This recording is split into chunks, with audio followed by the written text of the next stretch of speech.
Então, aqui está 6 modos em que a gente não deve atuar. O primeiro modo é o crente oportunista. Na verdade, não é bem oportunista. Eu não sei. Lá, quando eu era bem criança, 1000 anos atrás, tinha aquele chamado assim, não sei vocês, quando a gente saía assim, depois de um culto, da mocidade, sempre tinha um que esquecia a carteira. Aqui em Moreira Céu, não sei se tem esse um, né? Uma vez, vou contar uma historinha para vocês. Uma vez foi eu, mais 2 amigos, fomos lá no Habib's, em Campinas. Aí esse amigo nosso que sempre esquecia a carteira, falou, pode ficar tranquilo, que hoje eu vou pagar. Eu e o outro falou, tá bom, deixa que o fulano vai pagar, estamos tranquilos. Chegou na hora do vamos ver, aí eu falei, puxa vida, esqueci a carteira no carro da minha mãe. Aí começou só a dor, gente. Né? E aí, como que nós faz? Como é que nós faz? Sorte que o outro amigo tinha lá um dinheirinho na carteira e pagou a conta, senão nós ia lavar prato aquele dia lá no Habib's. Então, o crente oportunista, ele é o seguinte, ele vai, participa, mas nunca colabora. É que nem esse amigo, entendeu? Ele vai tudo na faixa. É tudo na faixa. E quando as coisas não acontecem assim na faixa, ainda tem essa expressão na faixa? Então, quando as coisas não acontecem na faixa, ele fica bravo. Ao mesmo tempo que ele nunca ajudou com nada, mas quando as coisas não acontecem do jeito que ele quer que seja, ele fica nervoso. Então, esse não é o tipo de membresia que a gente precisa. Esse não é o tipo de membresia que você deve ser. O outro, o consumista. Muitos hoje têm esse perfil na igreja. Ele acha que a igreja é como se fosse um buffet, né? Então ele vai lá, serve daquilo que ele quer. Por exemplo, vocês já foram na Pernambucanas hoje em dia? Na Pernambucanas, se você for, não tem mais vendedor. Você chega, pega aquilo que você quer, paga e vai embora, não é assim? Só se tiver faltando uma peça, você chama lá alguém para achar aquela peça. Então, o consumista é aquele que não quer relacionamento com ninguém. Se tiver o que ele tem, tá bom, então ele já comprou aquilo que ele quer e vai embora e não quer compromisso com nada. Nesse outro sentido também, tem o crente espectador. É aquele que acredita, aquele é que nem um torcedor assistindo televisão. Ele acha que só de assistir isso já está alimentando a alma dele. Só de ver já está bom.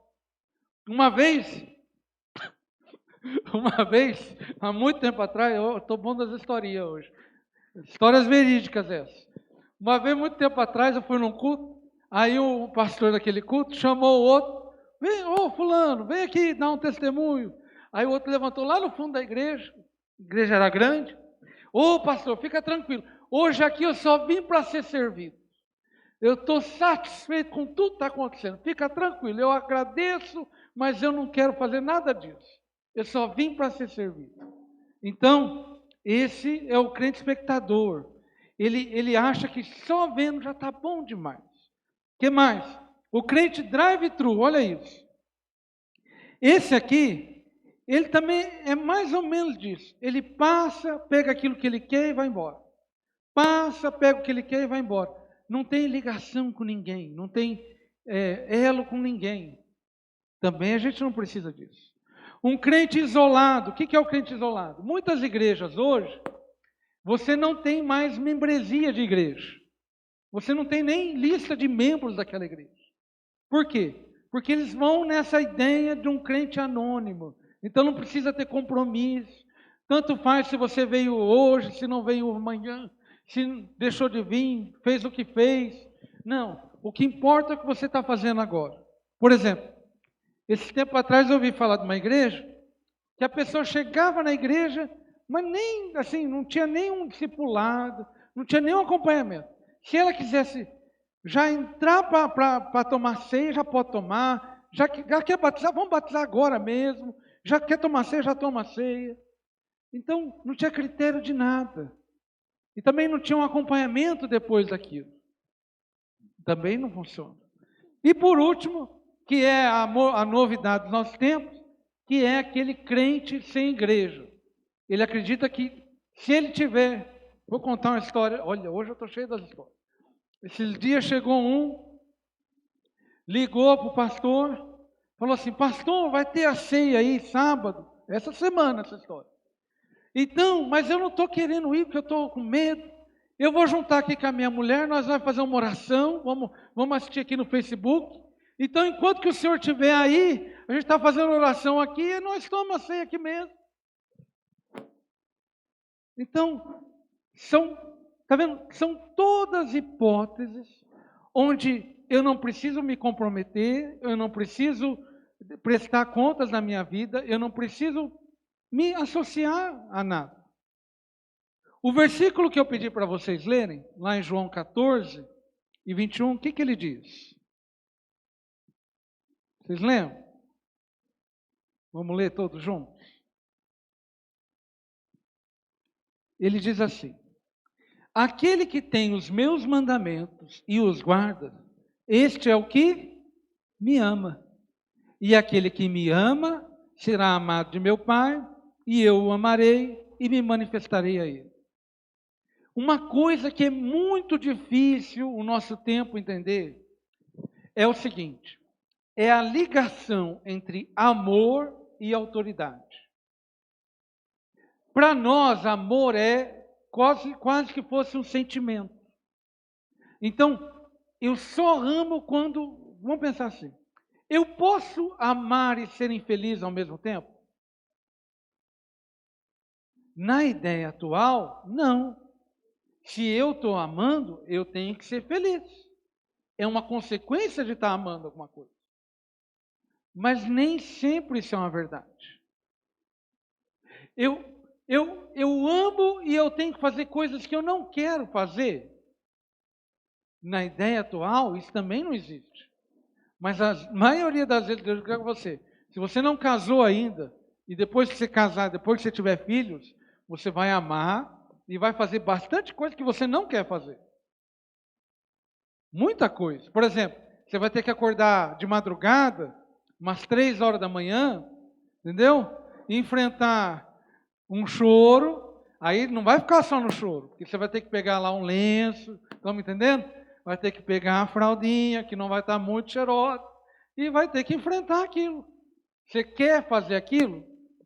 Olha, se tivesse uma máquina, não é verdade? Aperta um botão, resolve aí. Não, mas não tem esse botão. E olha o que Jesus diz. Aquele que tem os meus mandamentos e os guarda. Quer dizer, aquele que está debaixo da autoridade, aquele que obedece, aquele que não está isolado, não está nada dessa lista. Ele não é essa lista. Ele está ligado. Ele está obedecendo. Esse é quem que Jesus está dizendo? Esse é o que me ama. E aquele que me ama será amado do meu Pai, e eu o amarei e me manifestarei nele. Vai lá, me ajudei. Pode ir. Vamos lá para Filipenses 2 e 3. Ele diz assim, nada façais por contenda ou por vanglória, mas por humildade. Cada um considere os outros superiores a si mesmo. Não atente cada um para o que é propriamente seu, mas cada qual também o que é dos outros, de sorte que haja em vós o mesmo sentimento que houve em Cristo Jesus. Vamos lá, Henrique. Vamos lá. Como que é o nosso pensamento hoje? O nosso pensamento hoje é, primeiro eu, depois o meu time, meus amigos, minha família, meus interesses, meus desejos, e se sobrar um tempo, se sobrar um espaço, aí vem o quê? Vem o nosso.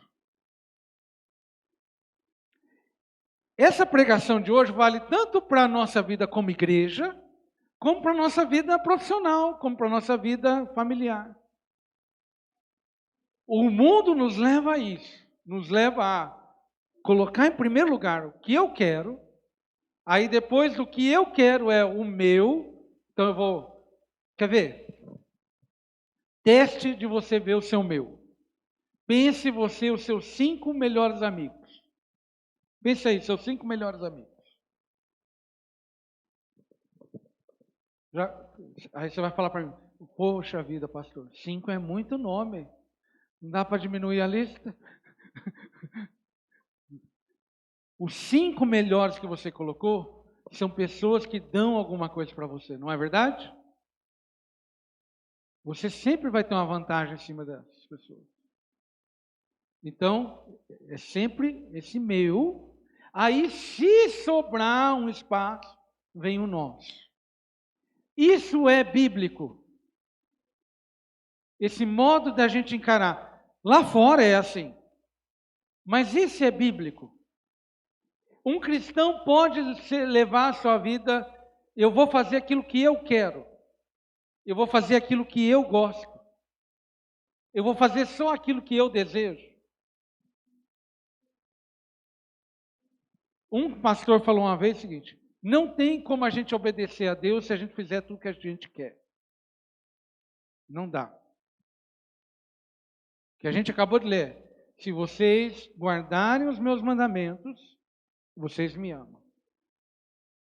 Então, o que há no nosso coração quando a gente encontra com Jesus é uma inversão disso. Porque Jesus não é a pessoa que vai pensar só nele. Jesus foi uma pessoa que só pensou nele. Não, ele falou assim: a minha comida é o quê? A minha comida é fazer minha própria vontade. Foi isso que ele falou? A minha comida é fazer a vontade de quem? Do Pai. Quer dizer, o mais básico da minha vida não é eu. A vida de Jesus toda foi uma vida vivida em função de quem? Dos outros. Uma vida vivida em função do reino de Deus. Então ele inverteu isso aqui. O que ele colocou primeiro foi o reino, o nosso. Depois veio o que era dele. E por último, ele.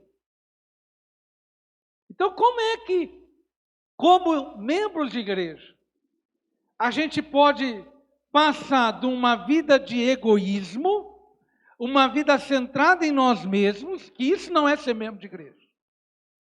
Ser membro de igreja não é eu colocar o meu ponto de vista, as minhas opções, as minhas preferências acima de tudo.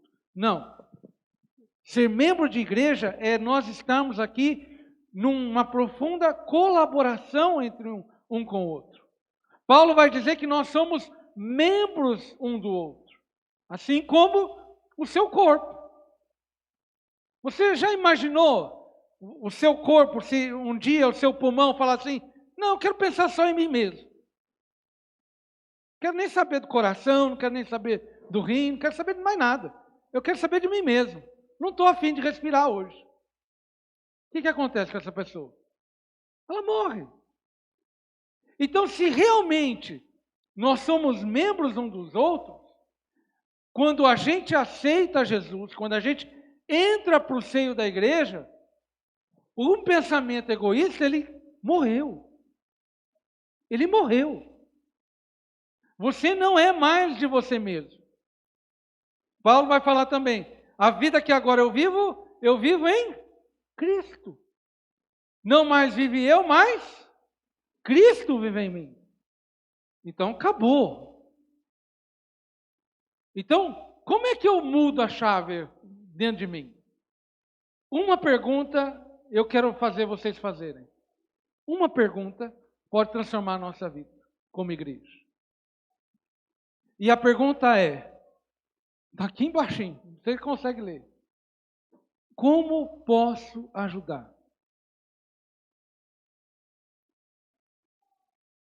Como eu posso te ajudar?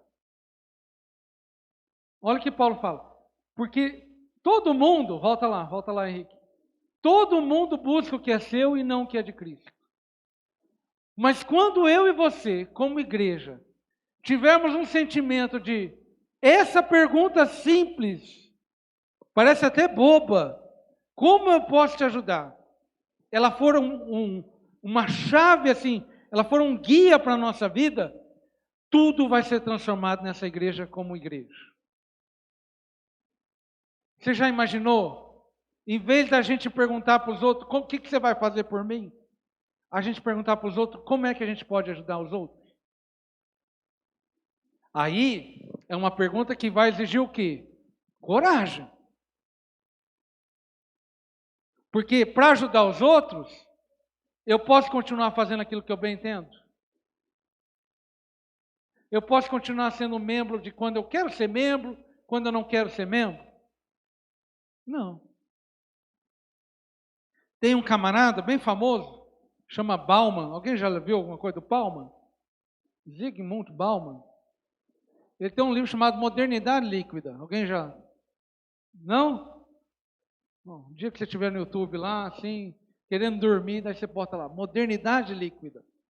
Aí o Bauman fala um negócio seguinte, fala que os relacionamentos hoje, a gente fala que é conexão. Não são mais ligação ou não são mais... a gente fala que a gente está conectado. Por que a gente fala que está conectado? Porque assim que a gente desejar, a gente já desconecta. Vamos lá. Vou ser bem antigão agora. Hoje a gente fala, não fala mais que está namorando. Hoje não, né? A gente fala que está ficando. Para exatamente a ideia de que não tem mais estabilidade. Por exemplo, a coisa já é tão líquida, tão incerta, que a balada hoje é chamada do quê? Fluxo. Exatamente por isso. Porque a gente não quer ter ligação com nada.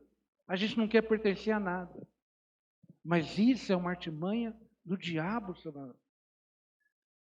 Você pertence a Cristo. Você pertence ao corpo dessa igreja. Você é membro dessa igreja.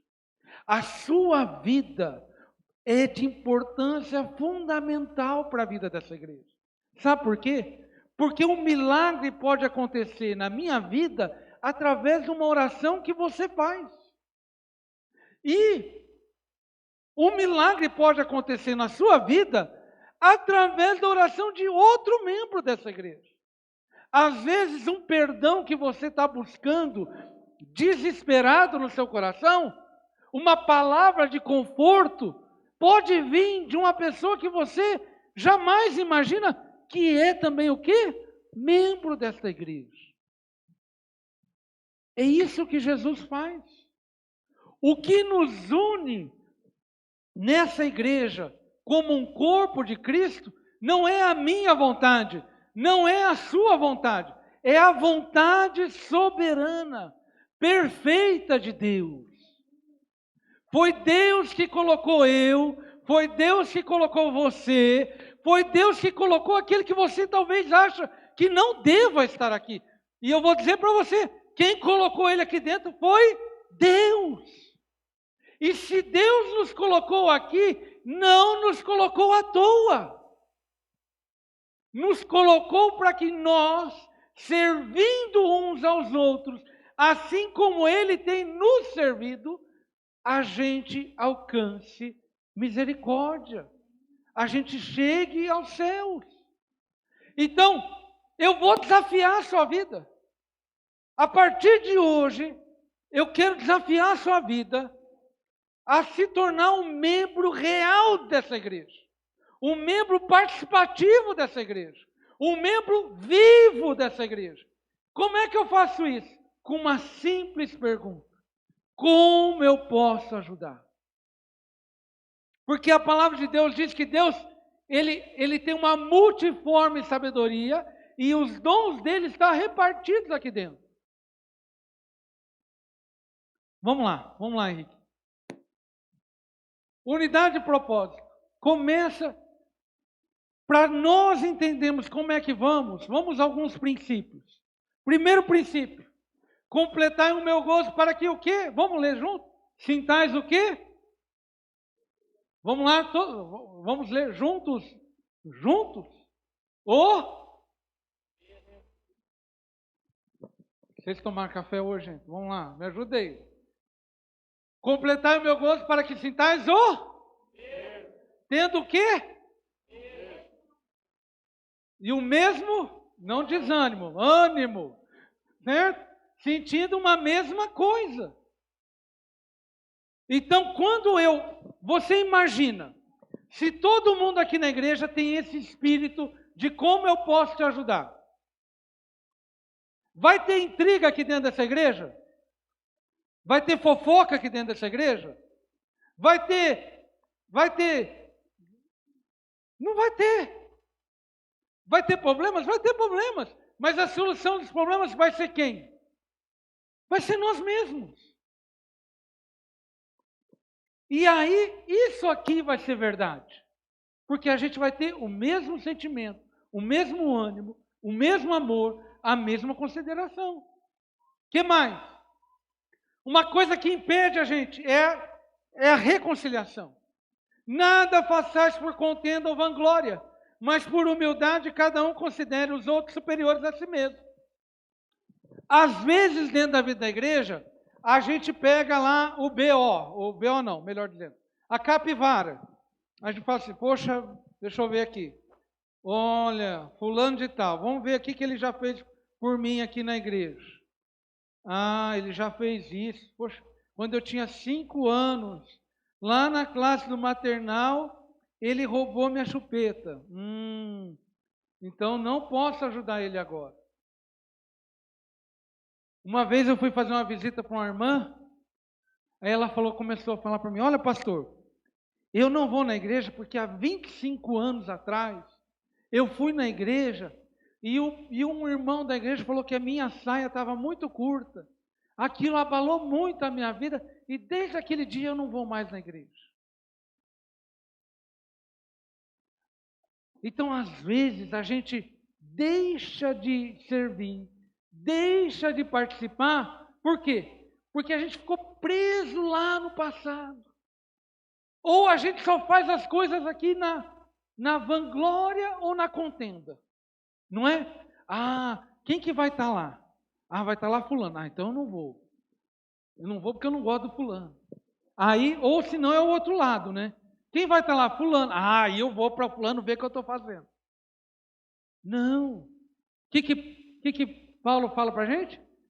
Nada façais por esses motivos. Irmão, se você tem alguma coisa aí ruim no seu coração, uma amargura, uma mágoa, pede para Deus sarar isso. Pede para Deus sarar isso. Vou te contar um exemplo de uma pessoa excelente. Eu conheço uma pessoa que na noite que ela foi traída, ela antes de tudo, antes daquela refeição, ela pegou um balde de água, pegou uma toalha e foi um por um dos discípulos, lavando o pé daqueles discípulos. No meio daquela turma que ele estava lavando o pé, tinha um camarada chamado Judas. Se fosse eu e você, porque ele sabia que Judas ia trair, não sabia? Se fosse eu e você, está lá lavando o pé, aí aparece Judas no meio, o que você vai fazer? Você pega a toalha, ô Pedro, passa a mão, faz esse aí que esse aí eu não quero fazer não. Às vezes a gente não faz isso na igreja. Por quê? Porque a gente ainda está motivado pela contenda. Ainda estamos motivados pela vanglória. Mas a Bíblia nos diz para fazer por humildade. Por humildade, porque o nosso Senhor fez isso por nós. Todo santo dia, eu vou falar uma verdade espiritual para você. Todo dia Jesus pega um balde, uma toalha e lava você. Não é verdade isso? Todo dia quando você pede perdão para Ele, Ele pega um balde, Ele pega uma toalha e vai lá e lava você de novo. E Ele sabe que amanhã você vai pecar. Ele sabe que amanhã você vai errar. Mas amanhã, se você errar e pecar, Ele não vai falar assim, olha, você viu o que eu fiz ontem por você? E hoje você está fazendo isso de novo? Ele não vai falar isso para você. Ele vai de novo pegar o balde, pegar a toalha e vai lavar a sua vida de novo. E ele está convidando você a fazer o quê? O mesmo que ele faz por você. Nada mais disso. Vamos lá, Henrique. Saia da defensiva. Não atente cada um para o que é propriamente seu, mas cada qual também para o que é dos outros. Às vezes, esse negócio de como é que eu vou ajudar, a gente fica numa defensiva. Ah, já fiz a minha parte. Vamos contar um... Hoje eu estou cheio das histórias.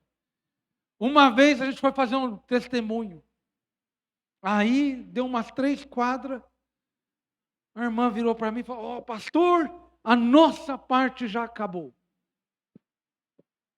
Falei, amém. Já acabou, já acabou. Nós tínhamos o propósito de fazer 3 quadras. Já fizemos. Está pronto. Às vezes, dentro da vida da igreja, a gente pensa assim também. Mesquinho. Mesquinho. O nosso Deus é mesquinho? Sim ou não? O seu Deus é mesquinho?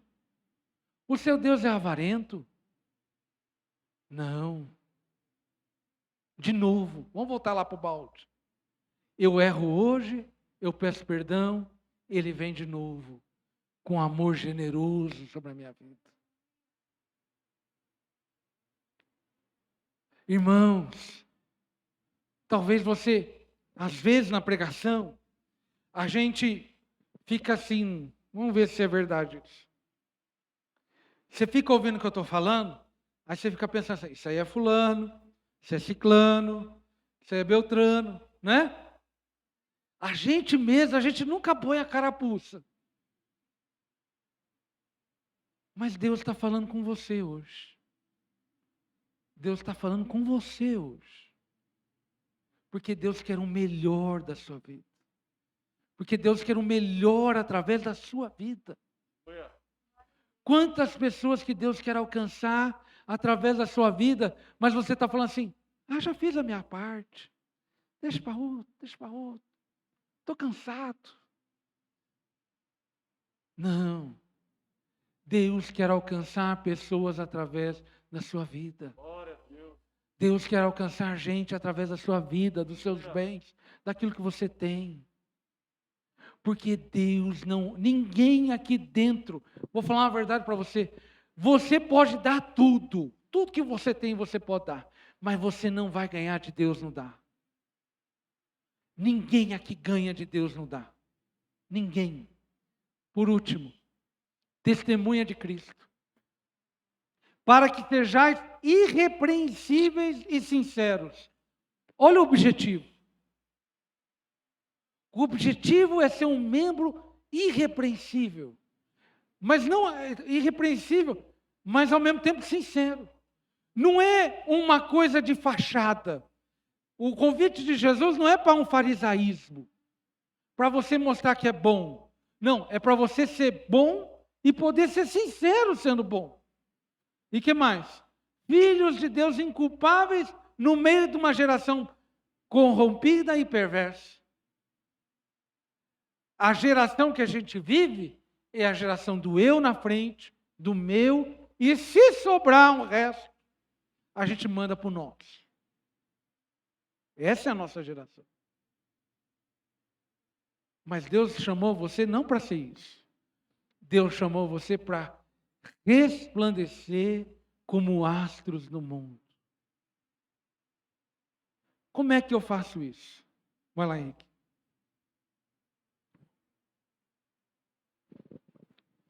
Eu faço isso com a simples pergunta. Vamos voltar lá para o começo, lá para a primeira pergunta. Eu achei que eu tinha posto aí, ó. Falha minha. Não, Ross. Como posso ajudar?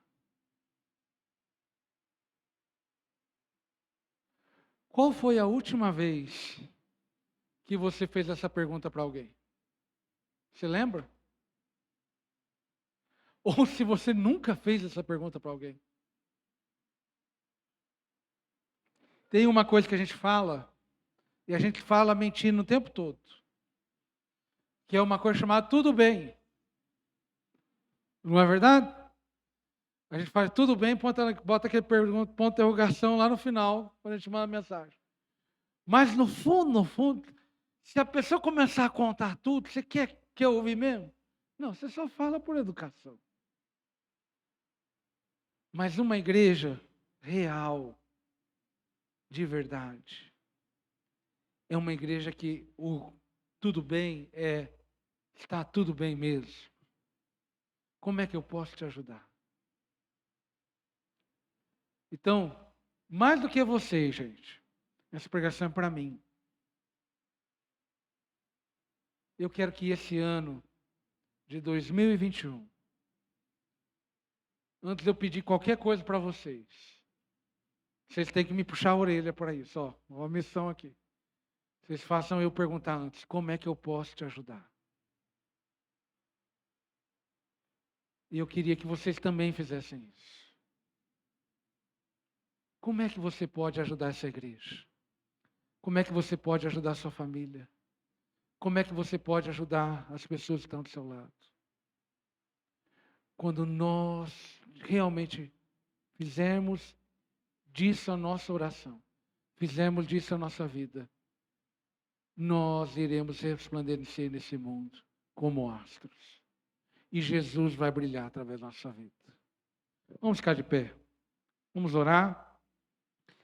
E já vamos fazer a leitura da Santa Ceia, em nome de Jesus. Vamos orar?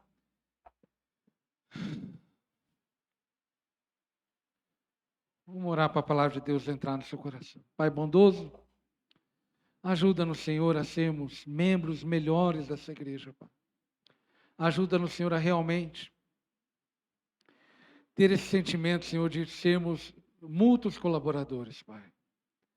Ajuda-nos, Senhor, a colocar acima dos nossos interesses, acima, Senhor, da nossa vontade, a Tua vontade. Ó Deus, ensina-nos, Senhor, a viver aquele versículo que diz que nós devemos buscar primeiro o reino dos céus e as demais coisas nos serão acrescentadas. Ensina-nos, Senhor, a querer ter um coração igual ao Teu, ter o mesmo sentimento que havia no Senhor, Pai. O Senhor não veio para ser servido, mas o Senhor veio para servir. Aqui nós lemos que o Senhor veio como servo, um servo obediente até a morte, e morte de cruz. Ó Deus, quantas vezes nós queremos estar dentro do Teu reino, mas vivos para nós mesmos, Pai. Não dá. O Teu reino começa com a morte do nosso próprio eu, para que vivamos somente para Ti, Pai. Ó Deus, te agradecemos, Senhor, porque agora vamos participar do Teu corpo e do Teu sangue, que foram dados por nós, como exemplo disso que acabamos de falar, desse comprometimento, dessa entrega completa. O Senhor quis tanto ajudar a gente, o Senhor nos ajudou tanto, que o Senhor deu a sua vida para ajudar a gente a ser salvo. O Senhor deu a sua vida para ajudar a gente a ser perdoado. O Senhor deu a sua vida para ajudar a gente a ser igreja. Ó Deus, ajuda-nos, Senhor, a viver realmente os propósitos do Senhor para nós. Em nome de Jesus que eu te peço. Amém. Por favor, vamos em pé. De 1 Coríntios, capítulo 11. Pedir para os obreiros já se aproximarem, já irem lavando as mãos. Pode ser, Daxis. Pede aí, os cooperadores, diáconos.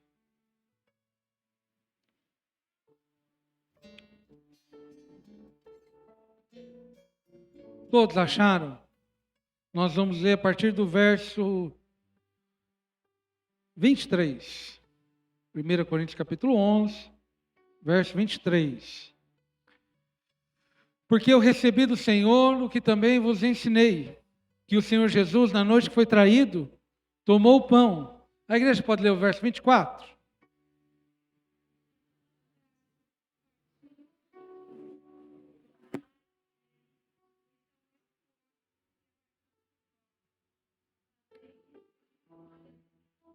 Semelhantemente, também depois de cear, tomou o cálice, dizendo: este cálice é o Novo Testamento, meu sangue. Fazei isto todas as vezes que beberdes, em memória de mim. Porque todas as vezes... perdão, vocês leem, por favor, o 26.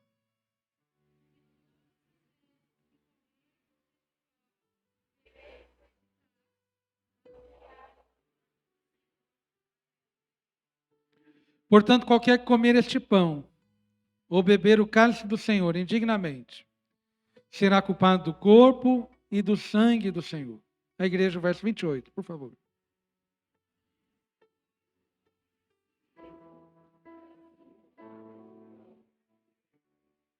Porque o que come e bebe indignamente, come e bebe para a sua própria condenação, não discernindo o corpo do Senhor. Irmãos,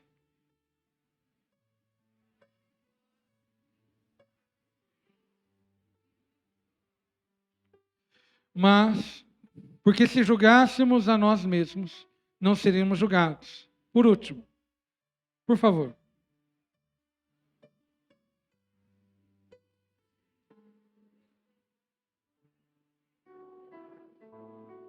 Vamos orar pelo pão? Quando nós tomamos o pão do Senhor, é como se estivesse tomando o corpo do Senhor. E quando a gente parte ele, são vários pedaços. Todos os pedaços levam tudo que Jesus é. Então, quando a gente tem conflitos dentro da igreja, é esse que é não saber discernir o corpo. Paulo fala que quando a gente xinga um outro irmão, ou fala mal de alguém, nós estamos blasfemando uns aos outros. Então, todos aqui somos parte do corpo de Cristo. E Cristo está totalmente com você. Então, Paulo aqui também fala que nós devemos examinar a nós mesmos. Então, se você é membro em comunhão dessa igreja, se você tem paz no coração, perdão, pode participar desse corpo nessa noite. E se você participa desse corpo e desse sangue, você tem que fazer o que esse corpo e esse sangue faz. E esse corpo e esse sangue, vou usar aqui a minha pregação, ele pergunta o tempo inteiro: como posso te ajudar? Então vamos fazer isso a partir de hoje. Vamos orar pelo pão.